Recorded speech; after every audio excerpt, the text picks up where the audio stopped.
जो स्त्री यह चार काम बेशर्म होकर करे तो समझ लेना कि वह बद्ध चलन है।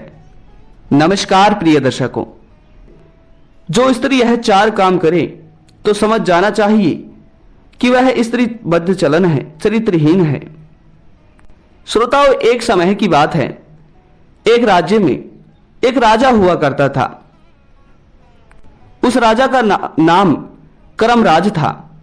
दर्शकों, वह राजा अपने राज्य से बहुत प्रेम करता था। अक्सर वह राजा अपने राजकाज के कार्य में व्यस्त रहता था, जिसकी वजह से वह अपनी पत्नी, अपनी रानी को कभी भी समय नहीं दे पाता था, जिसकी वजह से उसकी पत्नी, उसकी रानी हमेशा ही उससे क्रोधित रहती थी। श्रोताओं, इसी के चलते राजा का मिलाप नहीं हो पाता था, जिसकी वजह से रानी अपने ही महल में एक सैनिक से प्रेम कर बैठती है।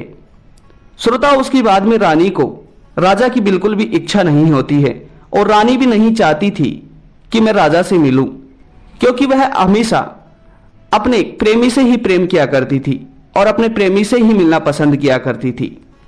श्रोताओं, एक दिन की बात है जब वह रानी अपने प्रेमी से कहती है, उस सैनिक से कहती है कि हे प्रिय, अब हम कब तक इस तरह छुप छुप कर मिलेंगे? मैं चाहती हूं कि हम दोनों हमेशा के लिए कहीं एक जगह रहे और अपने जीवन को एक साथ काटे। श्रोता, उसके लिए फिर वह सैनिक उस रानी से कहता है कि महारानी, जो आप सोच रही हो यह कदापि नहीं हो सकता, क्योंकि अगर हम आपको लेकर कहीं जाएंगे तो महाराज हमें मार डालेंगे, हमारा खून कर देंगे, हमारा सिर काट देंगे। बिल्कुल ऐसा नहीं हो सकता।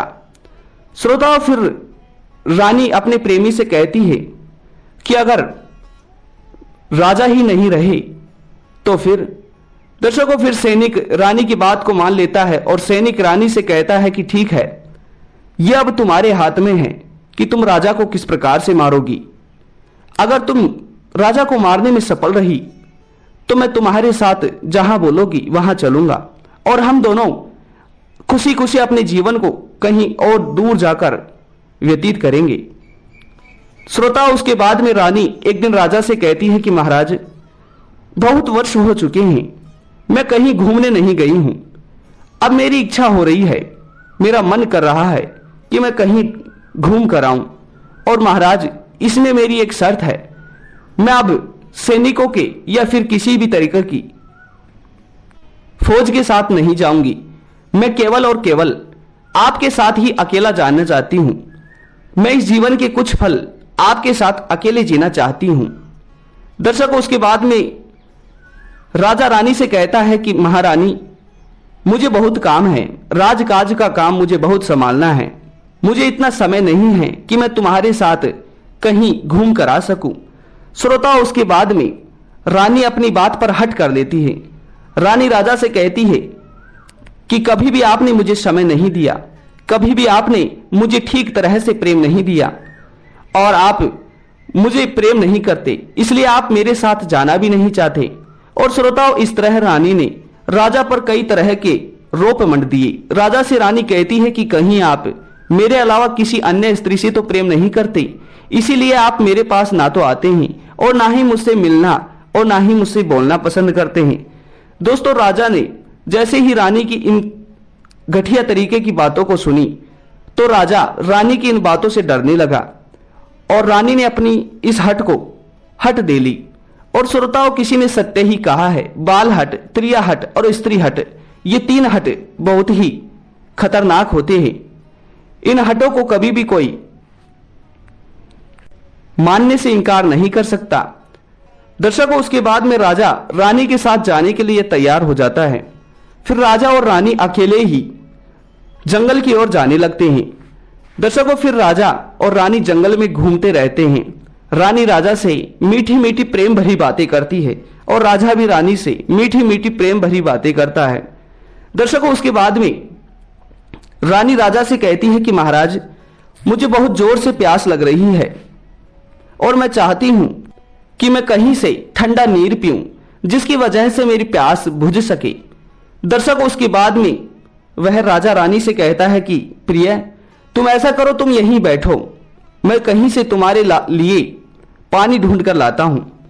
परंतु दर्शकों, फिर रानी राजा से कहती है कि नहीं महाराज, मैं यहां पर अकेली नहीं बैठूंगी, मुझे बहुत डर लगता है, मैं आपके साथ ही चलूंगी।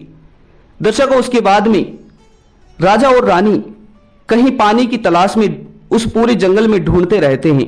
फिर कहीं जाकर एक बहुत बड़ा तालाब था, उसमें पानी भरा हुआ था।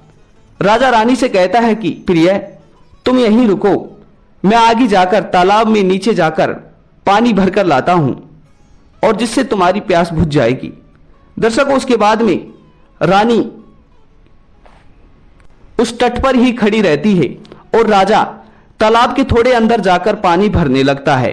उसके बाद में जैसे ही राजा अपनी गर्दन को नीचे कर और नीचे बैठकर पानी भर रहा था, तो उस समय रानी राजा के पीछे से जाती है और राजा को उस बहते हुए तालाब के बहती हुई लहरों में जोर से धक्का दे देती है और ऊपर से एक बहुत बड़ा विशाल पत्थर फेंक देती है। दर्शकों, उसके बाद में रानी राजा को डूबता हुआ देख वहां से भाग जाती है और अपने महल में आ जाती है। दर्शकों, रानी सोचती है कि राजा मर चुका है, परंतु उसके बाद में रानी महल में आकर अपने प्रेमी से कहती है कि मैंने आज अपने पति को मार दिया है, अब हम कहीं दूर जाकर खुशी खुशी अपने जीवन को व्यतीत करेंगे और प्रेम से रहेंगे। दर्शकों, उसके बाद में वह सैनिक रानी का प्रेमी भी बहुत प्रसन्न होता है और उसके साथ जाने के लिए तैयार हो जाता है। परंतु दर्शकों, फिर सैनिक रानी से कहता है कि महारानी, हम दोनों यहां से जा तो रहे हैं, मगर हमें अपने जीवन को सुखी काटने के लिए धन की तो अधिक की आवश्यकता है। कहते हैं कि जिस प्रकार बिन संतान की एक मां की कोख सूनी होती है, ठीक उसी प्रकार धन के बिना एक मनुष्य का जीवन सूना होता है। तो रानी, मुझे लगता है कि अब इस राज्य में आप नहीं रहोगी और राजा तो वैसे ही नहीं रहेगा, तो इतने सारे धन का कौन क्या करेगा। आप ऐसा करो, थोड़ा बहुत धन यहां से चुरा के ले चलो, जिससे हम अपने जीवन को काट लेंगे। दर्शकों, उसके बाद में रानी थोड़ा बहुत धन एक थैले में समेट लेती है और वहां से अपने प्रेमी के साथ चले जाती है। दर्शकों, उसके बाद में जो राजा उधर रानी के धक्के देने की वजह से समुद्र में गिर चुका था, श्रोताओं, उसकी अभी मृत्यु नहीं हुई थी, वो केवल रानी के ऊपर से पत्थर फेंकने की वजह से बेहोश हो गया था।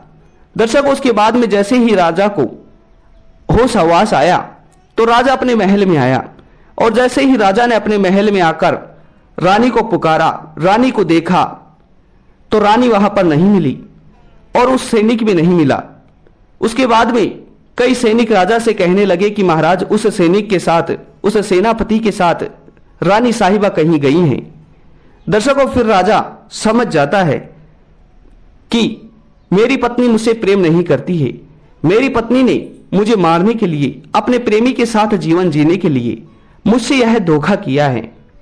श्रोताओं, आइए अब जानते हैं कि जो स्त्री ये कार्य बेशर्म होकर करे वह स्त्री बद्ध चलन होती है। श्रोताओं, पहला है, जो स्त्री श्रृंगार बेशर्म होकर करे, तरह तरह के श्रृंगार करे, वह स्त्री बद्ध चलन होती है। वह स्त्री अपनी सुंदरता को लोगों को दिखाने के लिए श्रृंगार करती है और उस स्त्री को समाज में बद्ध चलन ही कहा जाता है। श्रोताओं, दूसरा है, जो स्त्री तरह तरह के पुरुषों के पास बेशर्म होकर हंसे या बेशर्म होकर बोले, उस स्त्री को बद्ध चलन ही कहा जाता है। श्रोताओं, तीसरा है, जो स्त्री अनावश्यक धन बेशर्म होकर खर्च करे, वह स्त्री बद्ध चलन होती है और वह स्त्री घर को भी बर्बाद कर देती है।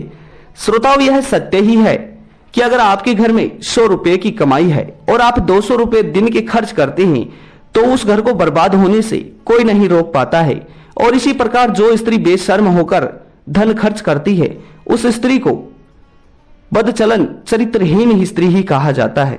अर्थात आगे दोस्तों, चौथा है, जो स्त्री अपने पति से या फिर अन्य लोगों से बेशर्म होकर बातें करे, उस स्त्री को बदचलन कहा जाता है। तो प्रिय दर्शकों, प्रिय श्रोताओं, प्रिय बंधुओं, यह प्रसंग आपको कैसा लगा?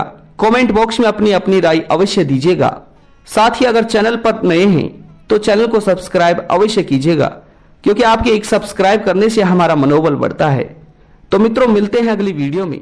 धन्यवाद जी, नमस्कार।